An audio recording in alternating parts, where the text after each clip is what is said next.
First tonight, the Banff Mountain Film Festival has returned to Maine for its 22nd year. It is already underway this evening, but you can still catch tomorrow night's screening at the State Theater in Portland. These films tell stories about a wide range of sports, places, and people, all with a mountain backdrop. Gorgeous. Tom Whiting from the film festival is here to preview this year's movies. Thanks so much for being here, Tom. You have been involved with the festival since it got its start more than 20 years ago. What's the biggest change that you've seen in that time? The biggest change, I think, are the filmmakers themselves with the equipment they're using. It's lighter, it's better, the lenses, the quality, the editing software. There's more diversity. There's more, I think, more awareness about social issues, climate change. So when it started off as kind of, hey dude, let's race down the hill with a thumbing background of music, now there's much more storytelling. Yeah, and how many entries would you say that you would get when you started the festival compared to what you're seeing now? Yeah, well, originally it is in Banff, Canada, and they started 47 years ago with a handful of friends and a handful of films in a bar in Banff. It's the shoulder season, the leaf peepers are going, the skiers hadn't arrived, they're looking for something to do, and then that became the festival, and then 28 years ago went on world tour. Today to, I think it's 600 cities around the world, 7 continents. And 22 years now that you've been coming to Maine. Portland, yep. Yeah. All right, let's look. These are just some of the clips that we've been showing you are from the various trailers from the various films, but let's look at clips from some of these specific movies. And we're going to begin with a film called Sea to Sky. Let's take a look. When I think of the progression of mountain sports like trail running and mountain running, I think of athletes like Emma Cook-Clark and Jessie McCauley.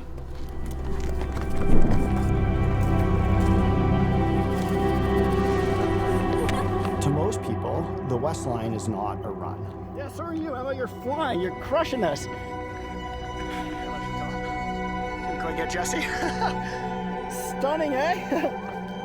The type of terrain that they're on is scrambling, and it will take a very fit, technically competent person 10 to 12 hours to do a route like that. To athletes like Jessie and Emma, 2 hours. Wow. Tom, we see this again and again in these films. People who go out and achieve things that the rest of us would just find unimaginable. They were track stars in high school, went into trail running, and the name progression in the film, they progressed into alpinism, mountaineering, rock climbing, and combined it into one sport. They said it took the average top athlete 12 hours to do that. They do it in 2, beyond comprehension of the average person. Yeah, big time. Up next, we have a film that takes place not on a mountain, but under a mountain. It's called Subterranean. Take a look. Really, the last frontiers beyond space and the deepest ocean are caves. We're trying to do one thing, we're trying to connect, and we just do what it takes. I think it might have supposed to go that way. I think, yeah, it's some sort of an addiction. Oh, I can't wait for that.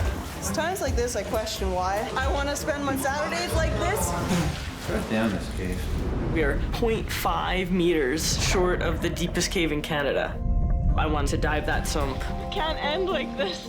There's something deep inside. I think it's fair to say most of us are thinking it's difficult to go caving, but to get video of it while you're in there, I mean, this is amazing. Most filmmakers sit back and shoot the athletes on the side of a mountain or out of an airplane. These filmmakers are right down there with the athletes.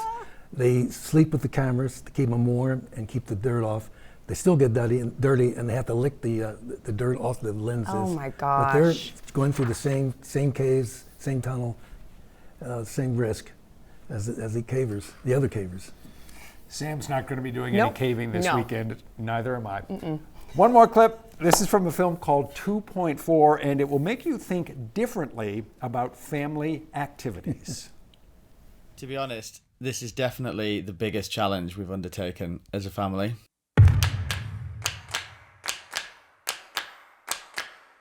It's not the longest route we've done, but it is by far the hardest. I think to be this difficult.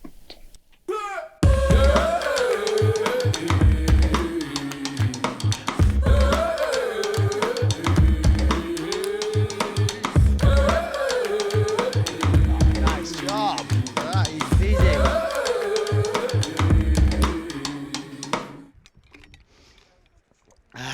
a day. This is what so much of the festival is about. Stunning footage, but also a powerful human story. Leo Holding is not your normal athlete or normal father in terms of his skills. Top climber in the world. He feels if your kids don't get out and see nature, they won't protect nature.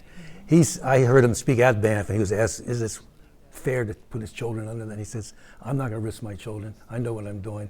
I'm a climber, and they feel comfortable. It took them 12 hours to climb the first day. They slept on a narrow ledge, hiked up the rest, or climbed up the rest of the second day, and hiked all the way back that same afternoon. 2,000 feet. They're just amazing stories. Incredible stuff. Amazing cinematography. It's all part of the Banff Mountain Film Festival. Tom Whiting, a pleasure, Thank as you. always, to have you here. Appreciate it. You can see this year's Banff Mountain Film Festival movies tomorrow at the State Theater in Portland. More information about it in the 207 section of our News Center Maine app or website. Definitely worth checking out.